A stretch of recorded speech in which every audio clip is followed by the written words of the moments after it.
যাবে। যখন আপনি একজন ইঞ্জিনিয়ার, অযোগ্য ইঞ্জিনিয়ার আপনি নিয়োগ দিবেন, সে চাকরি পাবে, তখন দেশের স্থাপনা ভেঙে পড়বে। যখন অযোগ্য শিক্ষক হবে, শিক্ষার্থীরা শিক্ষা পাবে না।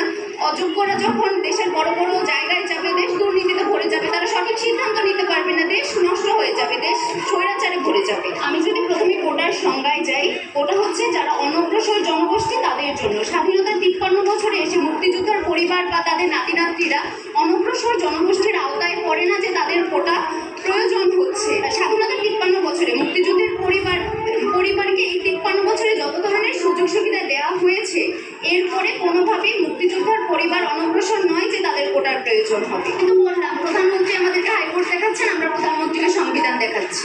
প্রধানমন্ত্রী হাইকোর্টের কথা বলছেন, আমরা সংবিধানের কথা বলছি। সংবিধানে সুযোগের সমতা আছে। আমরা মেধাভিত্তিক নিয়োগ চাই এবং কোটাকে ন্যূনতম পর্যায়ে নামিয়ে এনে আসলেই যারা অনগ্রসর জনগোষ্ঠী, যারা ফিজিক্যালি চ্যালেঞ্জড, যারা আদিবাসী, সুযোগ সুবিধা থেকে বঞ্চিত, আমরা শুধু চাচ্ছি তাদের জন্য কোটাটা বহাল থাকুক একটা ন্যূনতম পর্যায়ে।